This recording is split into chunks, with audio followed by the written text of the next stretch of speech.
Hey everyone, appreciate you coming to this webinar. Um, Today we're going to talk about something that is a little audacious, I think, to say that audiobooks are the best publishing opportunity for marketing your book. So I hope to unpack that for you and to make a case for that. And even if it isn't, I really do think that audiobooks are an incredible opportunity for authors and publishers to get more traction, grow your IP and awareness about your books, and grow larger lists that you can sell to. I think audiobooks can help with all of that. And so that's what we're going to unpack here.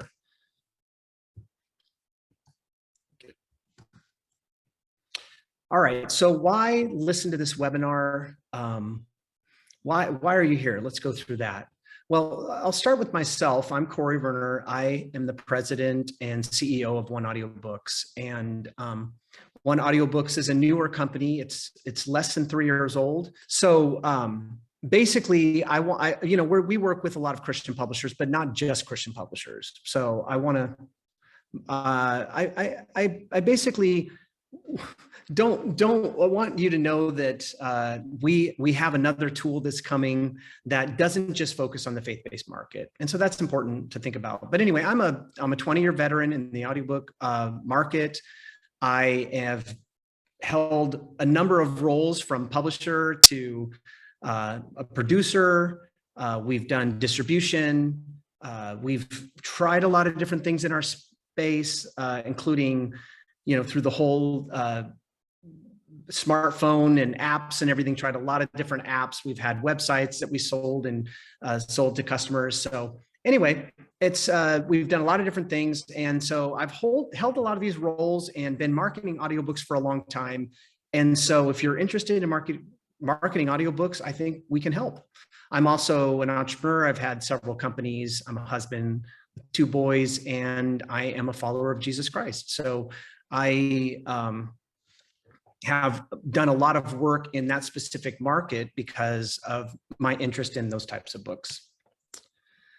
All right, so let's talk about this. Why are audiobooks the best opportunity to market your book? Well, they have the highest perceived value. And that may sound like a little bit of an audacious statement, but let me unpack this a little bit. When you see a pre-order campaign, like a publisher gives away certain things to get you to purchase a book when it comes out, a lot of times you'll see the audiobook listed at the top of the list, because people expect typically to pay $10 to $20 for an audiobook. They usually are not free, and I mean, I guess unless you get them in a library, but usually people believe that that's a high value. And so people expect to pay. And so when they see an audiobook for free, they tend to act on those types of offers. They have the highest level of engagement of any format. So I estimate that about as many audiobooks get listened to as print books get read for a particular market. So you will have less sales in audio, but in terms of engagement, most of the audiobooks that get downloaded get listened to. So then on the print side, many books that get purchased in print do not get read. So you have this sort of equilibrium where you have as many people reading as you do listening. And so you've got kind of on par, you've got a really high level of engagement for audio. And so because of that engagement, it's a great opportunity to market your book and to get people to purchase the print copy because they've listened to the audio copy and they know that they need to go deeper in your content. It's the best opportunity to get reviews. Why do I think that? Well, I think for people to feel like they want to review a book, they have to have finished it. So one advantage of audio is that because people are using time that they're sort of multitasking, they're doing when they're running or walking or exercising or feeding the baby or mowing the lawn, whatever it is, they actually are getting through the content. And so since they're finishing the content, they're more apt to do a review.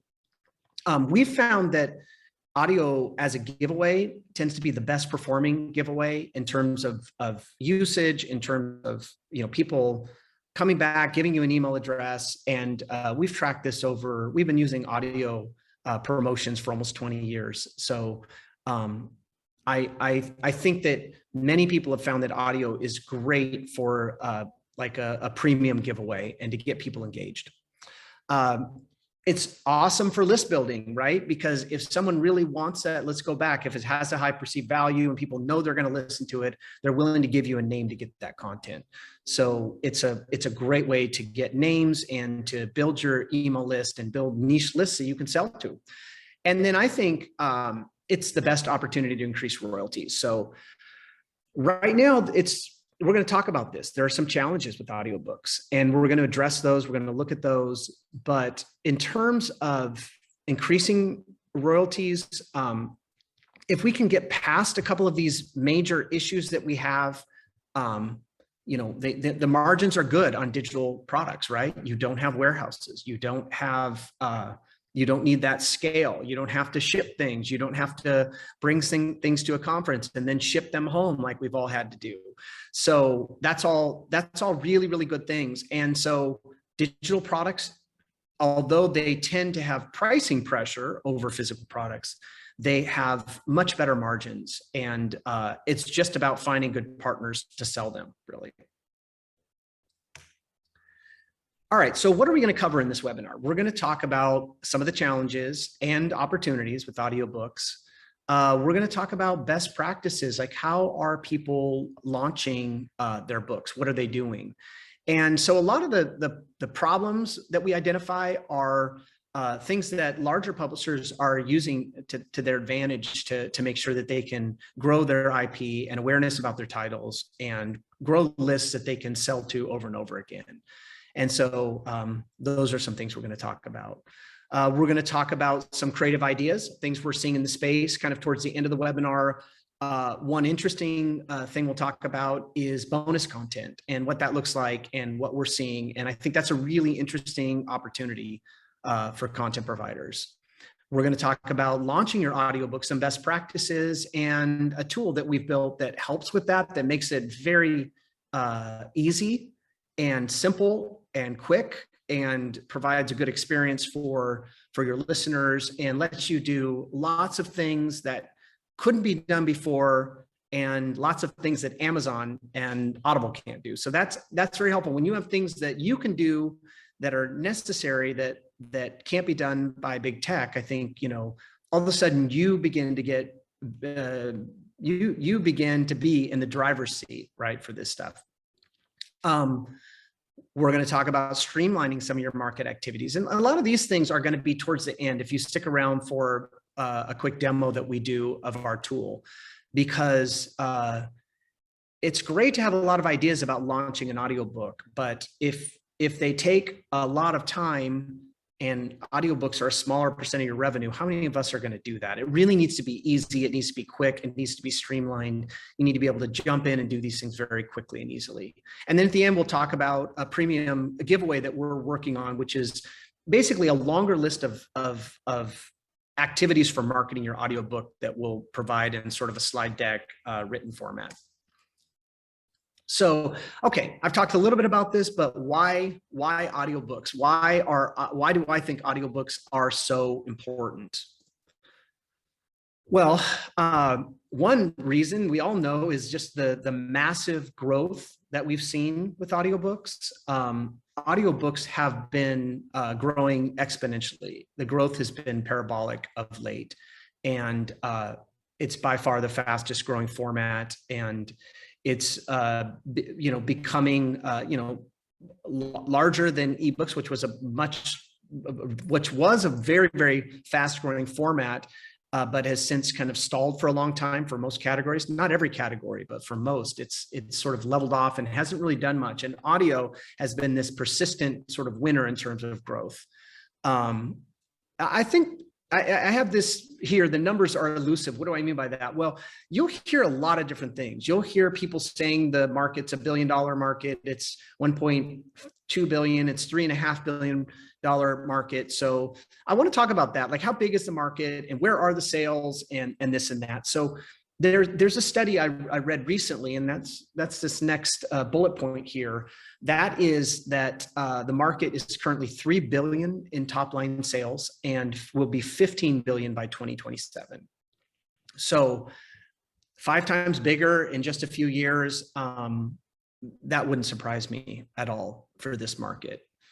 And we'll talk more about why that is, but I mean, people are projecting massive, parabolic, as I said already, growth for this channel. And even if we just had a double or a triple, we aren't going to see that in other formats of publishing. So this is definitely a market that you want to pay attention to, but you want to go in with eyes wide open. And that's why I want to help you think through this. I don't want to just hype you up on audio and then you jump in and it's not what you expect. So it's really important that you go in and you know what to expect, and you know you're playing the long game here and you're being strategic and taking the next step. So okay, every year for me since about probably earlier, but about 2014, 15, audiobooks have far exceeded my expectations in every way. And it's kind of interesting because I spent a decade before that where it far under exceeded my expectations. I mean, every year I was like, I thought this was going to be huge. I can't believe I mortgaged my house, and basically this has been my only investment I've made over the last 10 years. It wasn't that good of a market. It was growing, but it was just growing very slow, and the growth was incremental but not exciting. And that's changed. All of that changed. I can go quickly into some of the things. I mean, obviously smartphones, better delivery, sort of critical mass, like more awareness. I'll go into some of these things. New, like, demographics played a role. Younger people coming in, listening at much higher levels than older demographics. So a number of things happened, and then I think the world just got a lot busier, a lot more things to do, a lot more competition with print. And so audio has been a bright spot because it doesn't have competition, because essentially people are doing it when they're not doing, when they're doing something they have to do, they're doing audio as well to sort of reclaim that time and multitask, if it were. So can you tell I'm bullish on audio? I absolutely am. But again, I want to keep coming back to what you need to pay attention to, so you're not surprised when you do your first audiobook and get it out there, and then maybe your results are underwhelming, which is sometimes the way people feel once they launch an audiobook. So again, let's talk about this. I'm not going to go into this in detail. You can look at this slide later. We can share this slide deck with you. Our industry, the Audiobook Publishers Association, surveys almost every year. We do a sales survey, and we just basically survey audiobook publishers. So clearly that's not the whole market. Not everybody's reporting. We report about 1.3 billion. Majority of those sales are in the US, and it's mainly audiobook publishers and large publishers providing that info. So others who are doing like a little bit more work to sort of, try to guess how big the market is. It's not necessarily just actual reported, that they're reporting a market that's much larger, maybe 2 or 3 times bigger than this market. So, but here you go. You see that the sales, as were reported, were up 12% last year from 2020. So that's 2020 to 2021.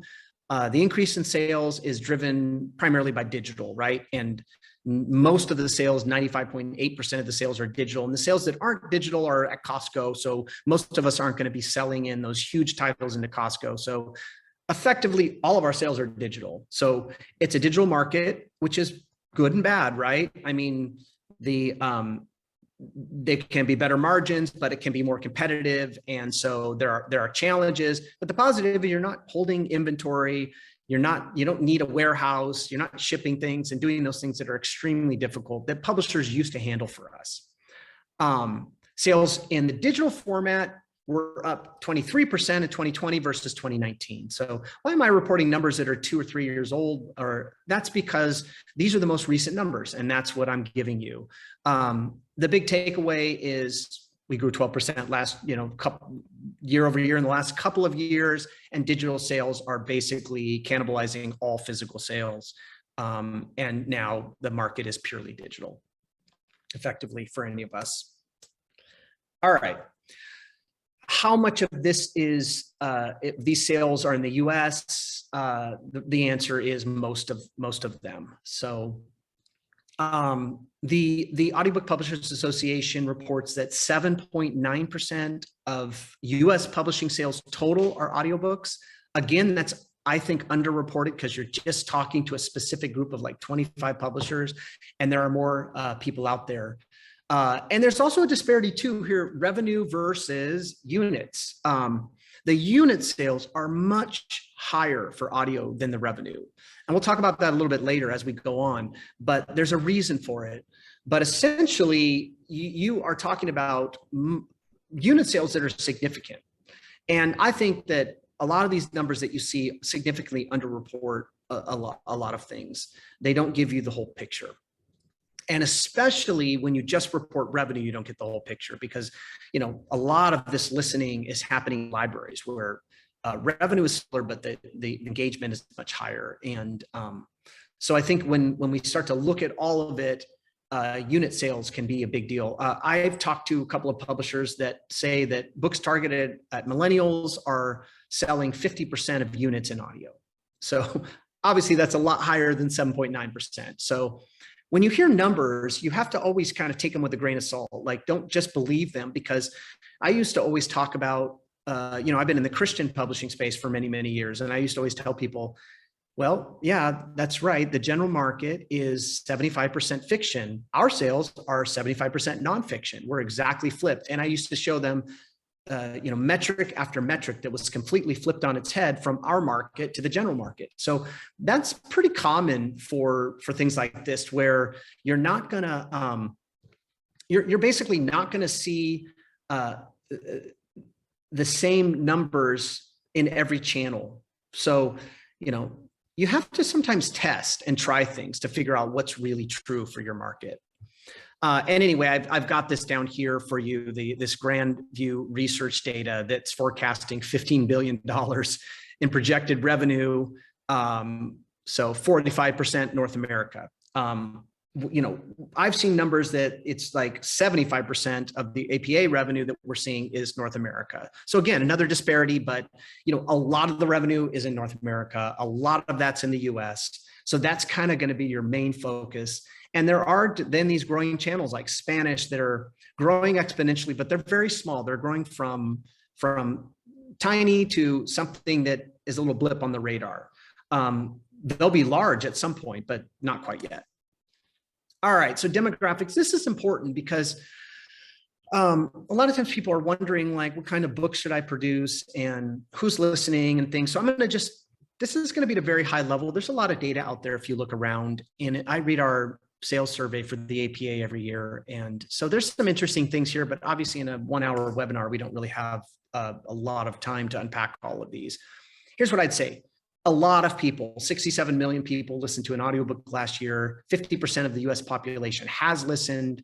And by the way, 50% of that 50% that have listened in the last 6 months. A recent survey showed us. So that's a quarter of the population listened to an audiobook in the last 6 months, potentially, based on this data. I mean, these are big numbers now. This is, we finally hit critical mass with this market. So 25% roughly in the self-help, which is where I spend a lot of my time.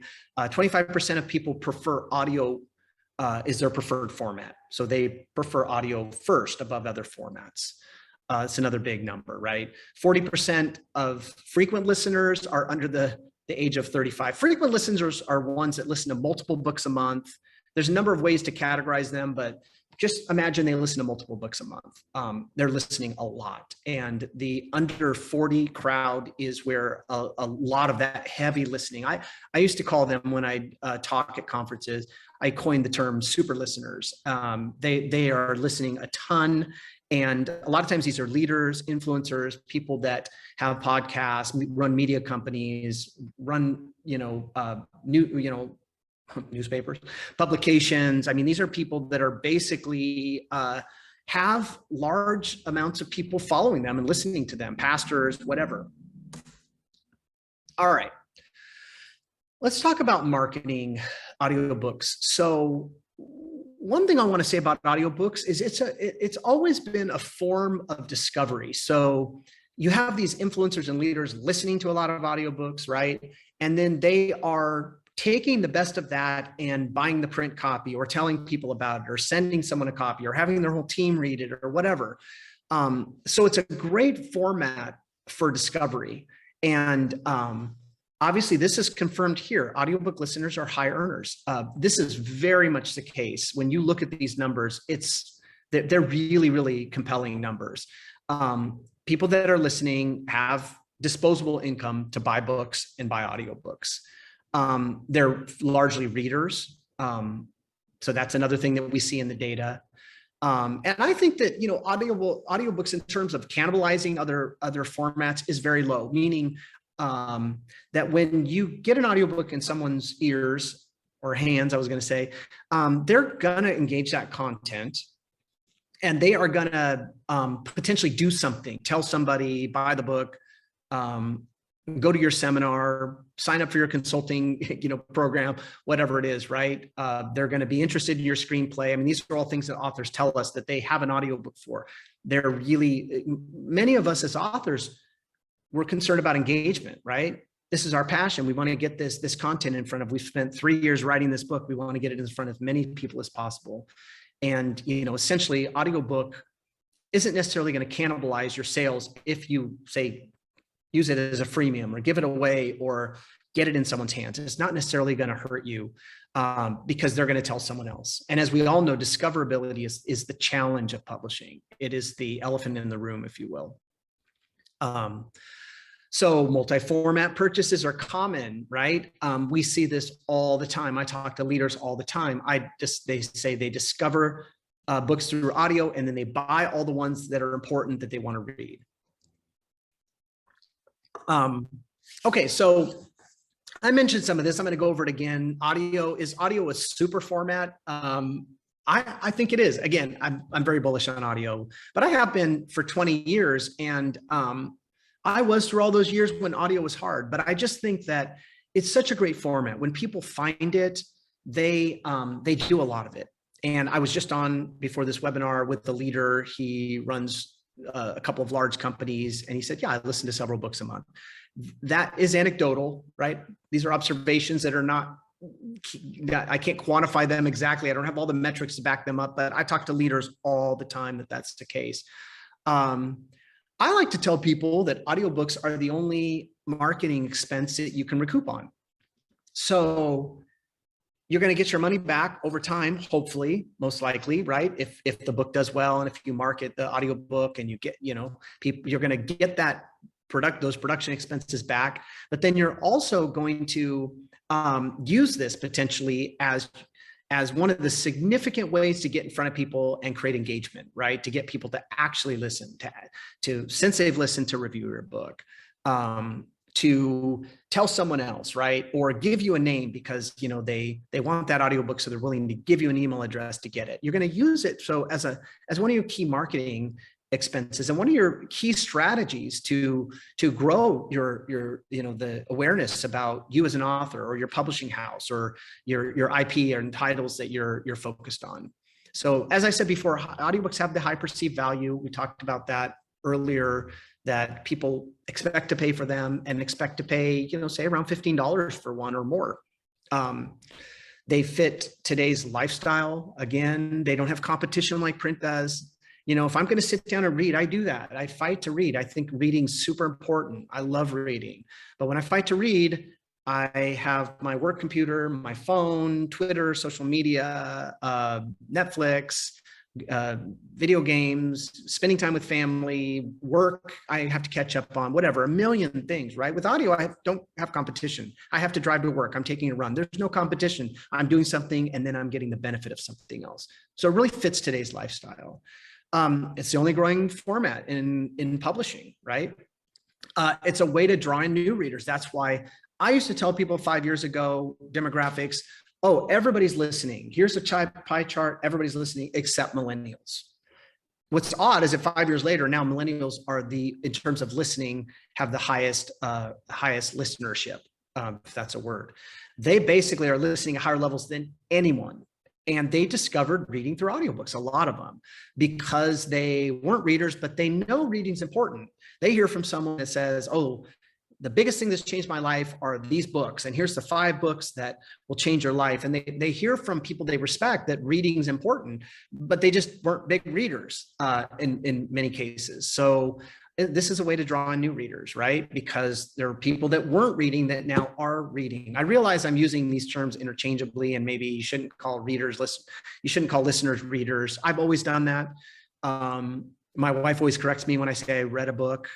She says, you nudges me, you listen to a book. So I realize there's that disparity there, but hey, we want people to engage our content, and audio, in my view, is one of the best ways to do that, right?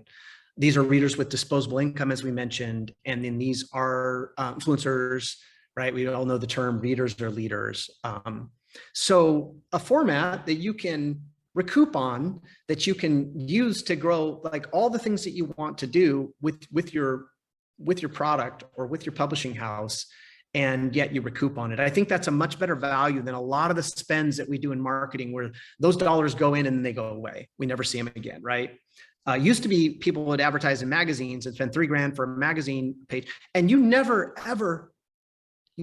heard. I mean, in the industry, someone say nice magazine article. That's someone you're going to give a book to. I mean, you never really knew if it did anything or helped, right? That's different with digital, right? You can get a name right away in exchange for giving away a book, and that's really exciting, I think.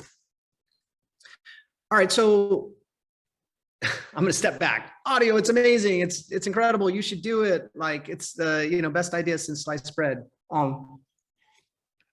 It has its challenges, and I want you to be aware of those challenges, right?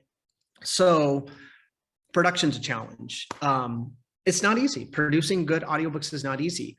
There's this idea that you just go to ACX and you get 20 names and you get this great book. And many of the people at ACX don't have any experience producing. It's their first book. And most of the best talent, best production companies are not on ACX. I've been involved in 3,000 productions. I've never produced through ACX. I've never hired a narrator through ACX, ever once in my whole career, 20 years. So why? Well, because as the casting director, I have a large list of the best talent that I'm going to go to when we're producing for people. And we produced 40 books last month. So we do a lot of volume, and we have a casting team, and we know the people that are good for certain titles, and we know who to network to get, to find talent. And we do a lot of author reads. That's very common. So production's tough, right? Casting's tough. Hitting all these specs that the distributors have. So there's that. But let's say you've gotten that out of the way, you've produced a book, great. I guess this is kind of the same. Finding expert studios is difficult. They're hard to identify. We spend a lot of time vetting studios, and they are hard. And more than often than not, the studios don't turn out to be that great. We have 12 partner studios around the country we use. And we've used hundreds of studios. It's hard to find a good studio, right? So that's kind of part of production being difficult. Let's move on to author reads. Author reads, a lot of authors want to read their books. Those are the projects that have the high failure rates. Those are the ones that go bad. Those are the ones that 5 times over budget because of editing, because you don't have, the capture isn't right, or, those are the ones that people come to me and say, hey, we tried this. Can you help us? So author reads are incredibly difficult if you're doing them. Casting, if you miscast a book, you pretty much, I think the casting is the most important step. And even if you produce a book on your own, it might be useful to get in touch with a consultant or casting director, or somebody who can help with that, because that is your biggest decision you're going to make. If you're not reading it as an author, then who you cast is really important. And then there's all the tech stuff like the hitting the specs, and Audible spec is so nuanced when you go through ACX. If you have 1 second of airtime at the end of a track, it's going to kick it back. If your RMS is off, somewhere in there, they're going to kick it back. And it requires an engineer to go back and look at those files and figure out what went wrong and fix them. And most of us, like production companies like us, we're too busy to fix problems. I mean, I get emails all the time. Can you fix this problem? And, I'm busy serving the 50 publishers and all the hundreds of authors we work with. We don't really have time to go and fix problems because it's a lot of work for very little revenue. We do it. We do help people, but it's hard. If you haven't started on the right foot, it can be difficult. And then, a lot of people touch these books. We have a fairly large team and people that prep the scripts and people that directors, and then recording engineers and, editors and proofers, and then people that do mastering. We have a lot of specialists that touch these projects. So there's a lot of steps and a lot of things that you have to do. And a lot of times when publishers say, I'm going to hire someone to say, run our audio production, and they're going to do everything. Well, one person could do 2 or 3 books a month, maybe if they did everything, maybe 2 books a month. But then what if you're trying to do more than that? Then, you're going to have to engage a production company unless you build a team and you have a lot of contractors you're using, and you spend the time to vet all those people and mitigate all those risks. And you make a lot of mistakes along the way. I mean, it's just part of learning. We have. When I started, the first 5 audiobooks I recorded, we threw 3 of them away. I was a longtime audiobook listener. I listened for 50 books a year through the late 90s. And so I knew what I wanted, and I was hiring the best narrators, but we were recording ourselves and there was just a lot to learn.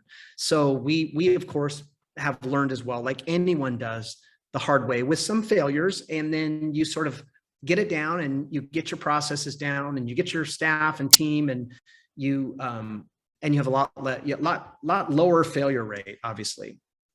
All right, so let's talk about this, the elephant in the room.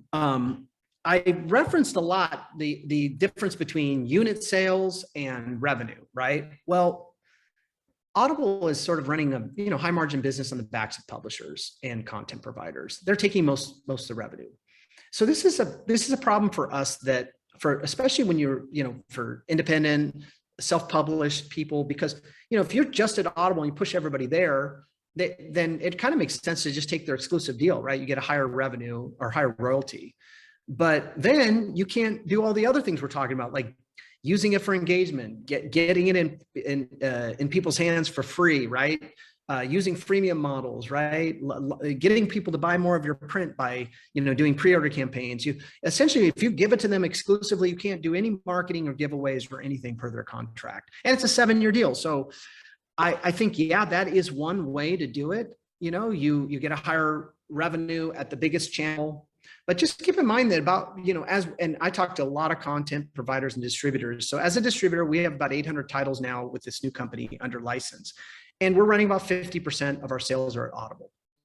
But as an independent author, you might run higher. You might run 70% or even more at Audible, because there's a lot more levers for kind of A-level titles, and that skews that revenue a little bit, meaning that you have a lot more places you can market the bigger titles. So you pull more of that revenue away from Audible because you're selling it in higher margin channels. So I don't want to go too far in the weeds on this stuff, but if you're interested in talking more about distribution, that's something that you can contact us or do some research online. The distribution landscape for audiobooks is a little complex and probably outside the scope of this, but just suffice it to say that if you've got your largest channel trying to keep all of the royalty revenue, that it makes recoupment difficult. I think that's the main takeaway I want you to have from this. So how do we recoup costs? Like what does it cost to make an audiobook? Well, essentially I've seen online $300 to $400 a finished hour. I think that's kind of true.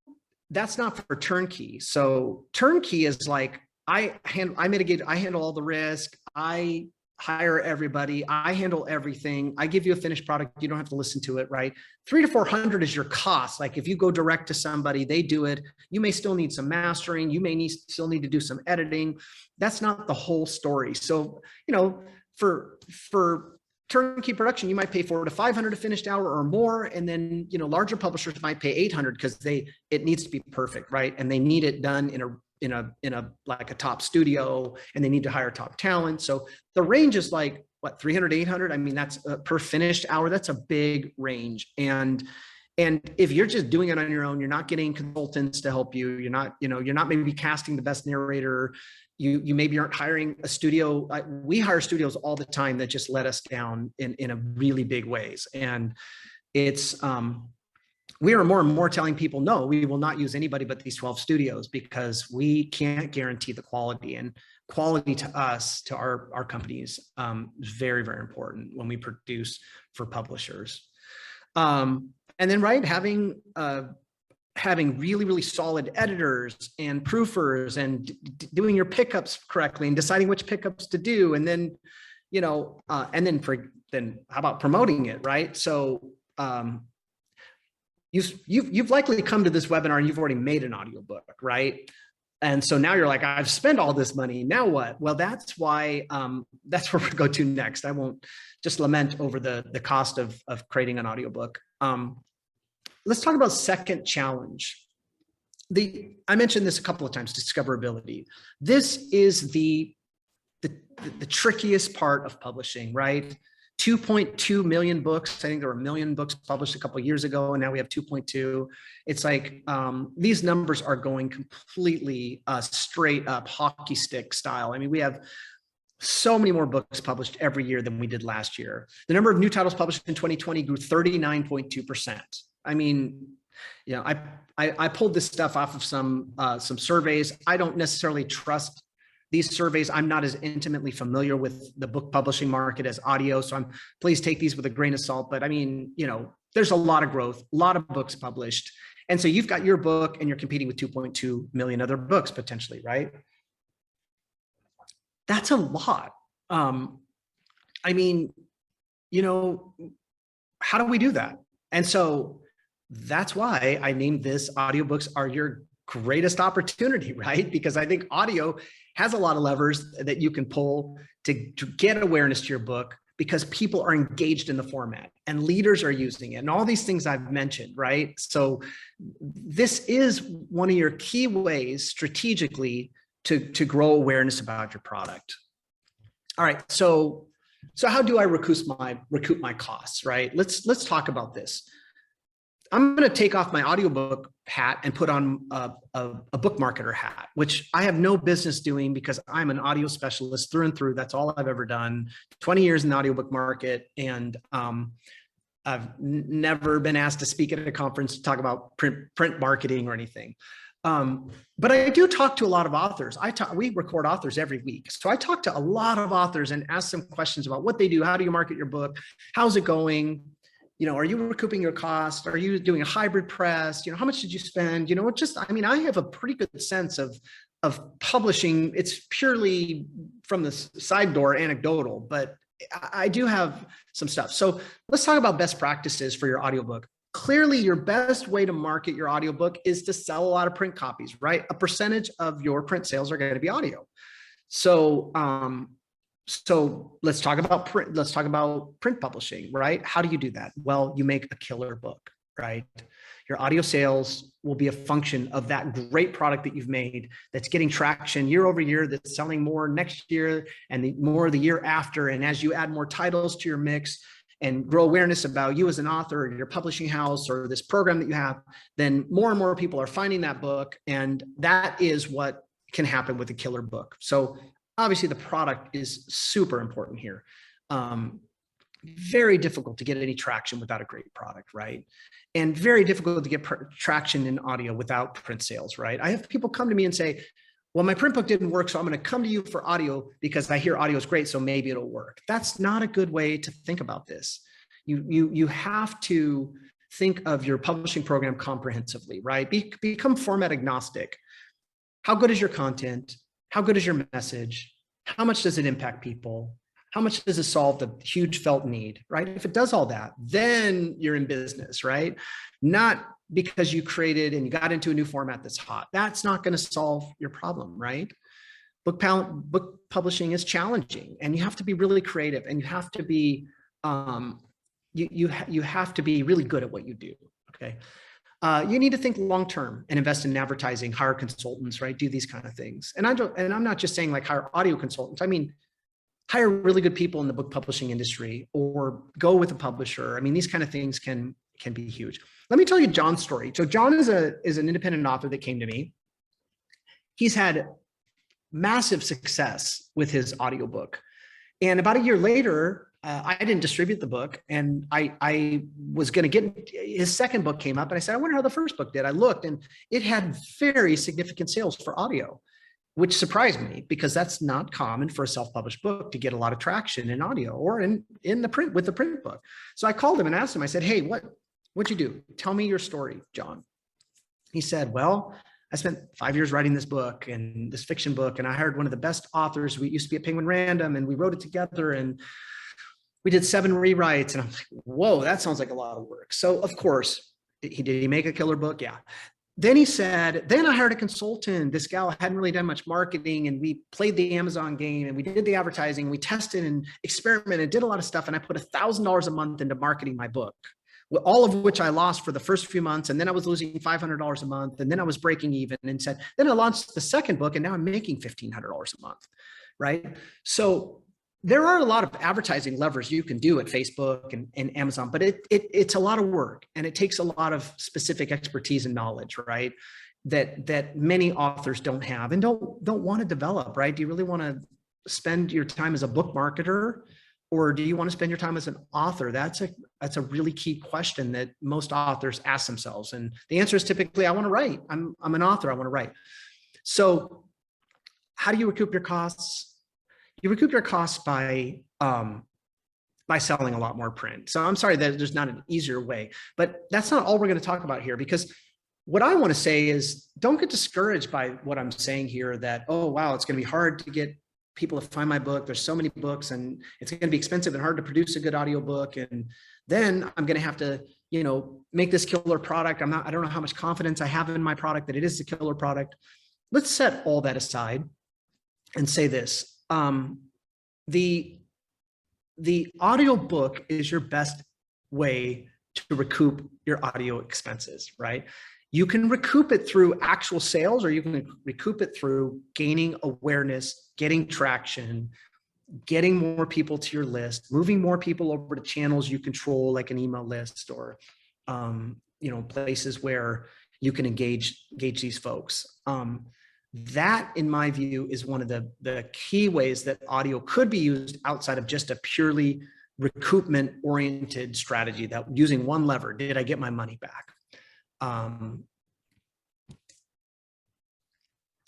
Do I need an audiobook? So do I even need an audiobook? Well, a lot of you have made one, so I'll just run over this real quickly. I think you do. You probably do. A lot of people prefer audio as their preferred format, right? So 25% of people in the self-help market, audio is there. And that's the highest category for this, of people wanting audio as their preferred format. 25% is a high number. But 1 out of 4 people say, if I'm going to engage content, it's going to be the audiobook. It legitimizes your book, right? So all of a sudden you have an audiobook tied to Amazon. So there you go. Key titles are going to have an audiobook. And so that's, people are going to say, hey, this is a book that has an audiobook, right? It's going to potentially increase your reviews. Like I said earlier, if people get through the book, then they're going to hopefully review the book. And, having 100 reviews on Amazon with an audiobook, all of a sudden your book is looking like it's a legitimate book that, is what, say, a published book might get to. So if you're an independent author, an audiobook can help you get to that goal of legitimizing your IP and your book project, which is really important when you're competing against all these other millions of titles that are published every year. Okay, so let's talk a little bit about bonus content here. this is an interesting kind of idea. I just want to put a bug in your ear about it. A lot of people are thinking about this. Not many people are doing it. But when you are creating an audiobook, there are opportunities for you to make this a unique product. It's, it's not just, doesn't have to just be like uh, the audio version is like a red version of the print book and that's it, right? You can actually make this a unique product and something that is, can get people really excited, right?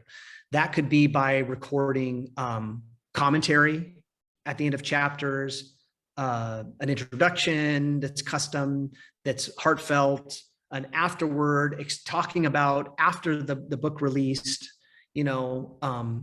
what's happened, what's important, what are the new takeaways you've got, or in the book, going off script. I mean, Gary Vaynerchuk is I hope I said his name right.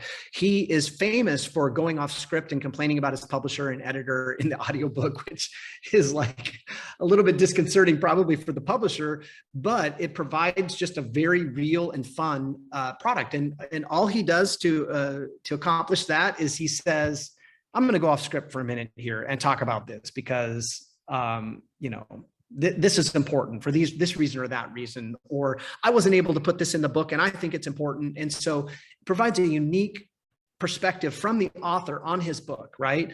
On the process of making his book, on the process of recording his book.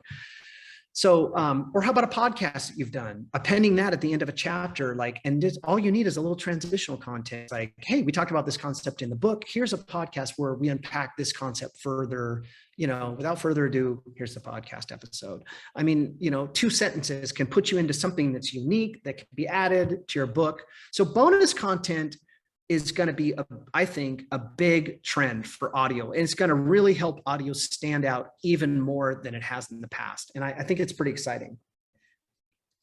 So as I said, little tip, when you're adding bonus content, make sure that you provide these transitions for it. If it's an interview you've done, or if it's an introduction or just some commentary, provide some context, like when it was done, where it's done, why you're doing it, just provide some little transitional pieces. And then you can provide that content in its entirety at the end of the book, at the beginning of the book, in the middle of the book, wherever you want to.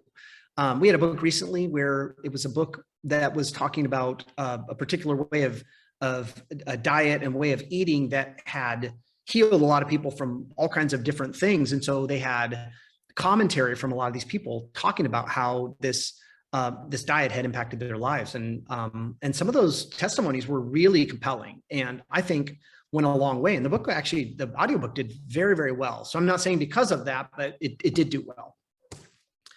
So that's a thanks. But let me do this. I want to actually talk. We're not done yet. We can be done. And but I feel like there's so much more to say when we talk about audiobooks.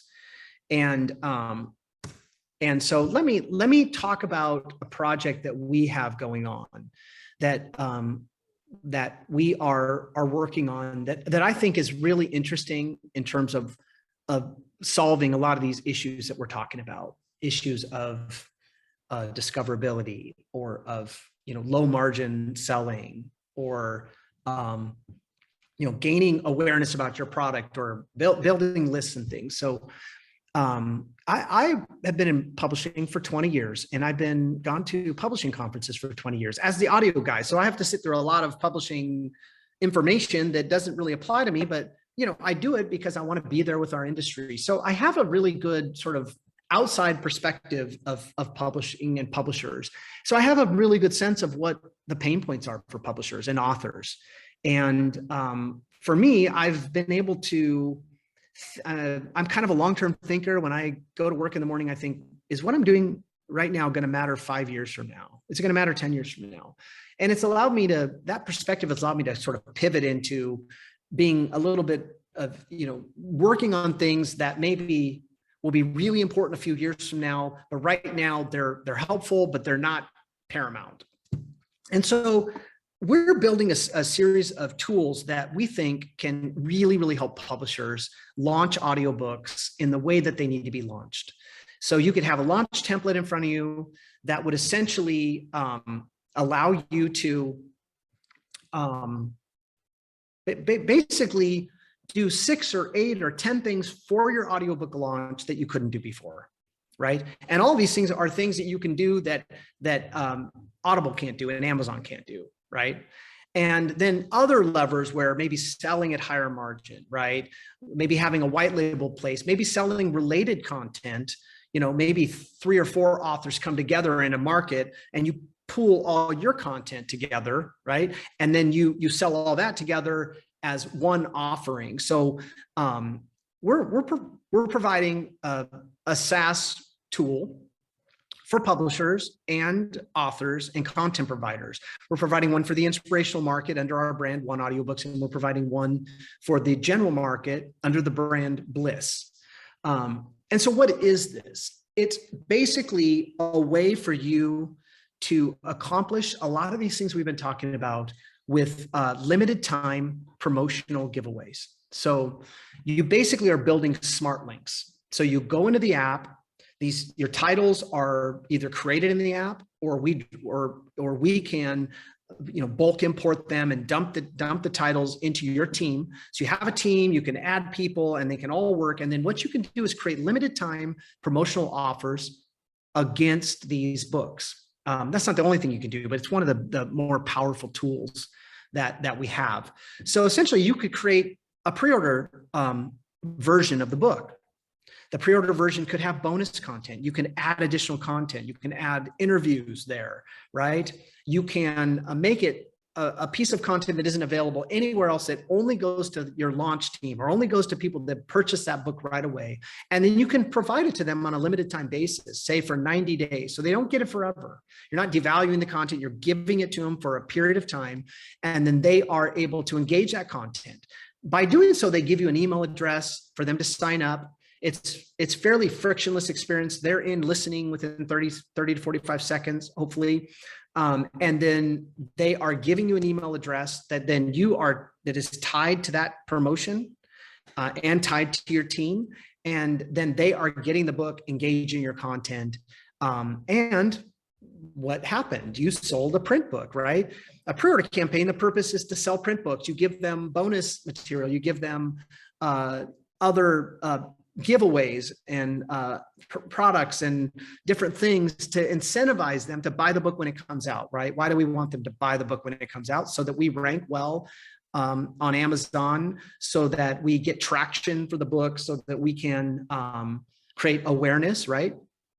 By focusing our marketing efforts all on a short period of time, we can get a little bit more, oomph out of our marketing stuff. So, but the problem is you have these pre-order giveaways, and then you send someone to a SoundCloud link, and it's not a very good delivery experience. Or you give them files they could go download, and then what am I supposed to do with files I download on my phone? They don't order right. There's no app. They don't remember my place when I come back. I can't speed the files up. I just don't have all those things I want to do that I'm used to with Audible or audiobooks.com or Google Play or iTunes, right? We don't have those things that we're used to in the smartphone world that we expect to engage audio content. So what if you could provide that kind of experience, right? Get a name, sell your print book, and then everybody's happy, right? The customer has a good experience. You get the name, which there's really isn't any other way to do that. And then you essentially sold, you have them getting a good experience, and you know that they took up this offer. So next time you have a related title or another book by that author, you can hit that book up. So you're building a niche list. You're, focused on doing these kind of publishing marketing activities that most publishers are doing who are successful, right? By having launch team that you provide content to, having influencers that you provide this content to, getting this to the author and stakeholders within the company, right? Delivering content for a pre-order, right? Getting it to maybe building a list of people that will review content for you, and then easily getting that reviewer in there to listen to that content, and they're more likely to get through it, so they're more likely to review it. So you're getting more reviews. So essentially, it kind of is the best of all worlds because you're getting a name, you're not devaluing the content. It's all on a limited time basis. So it creates that urgency that you want. And you're solving a number of issues all at once with this promotional tool that we built. So we're kind of coming to the end of this part. We've gone an hour. So what I'm going to do is do another demo that anybody who signed up for the webinar, we'll do a demo and we'll talk further about the tool. We'll show you what it looks like. We'll show you what it looks like to be a publisher on the back end and add books and run promotions against these books and how you download the names out of your team account. And then I'll talk a little bit more about some of the things that we're doing now that will allow publishers to sell at higher margin and have pricing control and be able to have a white label experience where you can send people to something that looks like your brand. And it's kind of a lot of things that we as publishers and content providers have wanted for a long time, but hasn't existed because our market's been so small. And now that the market's grown, we can actually have tools like this to be able to market our books. There's probably a lot more to say about audiobook marketing. I mean, the purpose of this was to get you excited about audio, talk about the opportunity. There's a lot to think about in terms of distributing and these 40 channels where you could sell audiobooks and running effective marketing campaigns. I mean, there's a lot here, I understand, but I hope this gave you an overview of some of the key drivers, some of the key demographics and key opportunities in this market, this incredibly, basically a market that is the exciting place to be. And if you have any additional questions, you can always contact me at Corey@oneaudiobooks.com for more info about this, or to get that demo of the app. Or to find out more about our distribution services. Be happy to chat with you about any of that, but wanted to first give you like an overview of what the key opportunities are and some of the tools that we're building to help with that. So thanks. Hope you have a great morning. And I really appreciate you showing up and sticking with me through this whole webinar. Take care.